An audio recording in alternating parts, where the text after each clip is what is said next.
সত্যটা পরিষ্কার করে বলি, যে দেশে প্রশ্ন করলে ট্যাগ লাগানো হয়, ভয় দেখানো হয়, সেই দেশে গণতন্ত্র নেই।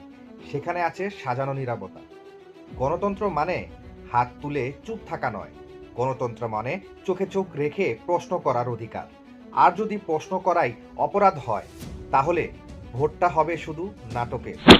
সরকারকে প্রশ্ন করলে যদি শত্রু বানানো হয়, তাহলে সমস্যা প্রশ্নকারীর না, সমস্যা ক্ষমতার ভয়ে। আজ আপনি ভাবছেন আমি চুপ থাকলে নিরাপদে থাকব। ভুল। ইতিহাস বলে চুপ থাকা মানুষই সবার আগে পিষে যায়। গণতন্ত্র বন্দুক দিয়ে মরে না, গণতন্ত্র মরে যখন মানুষ শেখে চুপ থাকা বুদ্ধিমানের কাজ। আজ প্রশ্ন না করলে কাল জবাব দেওয়ার অধিকারও থাকবে না।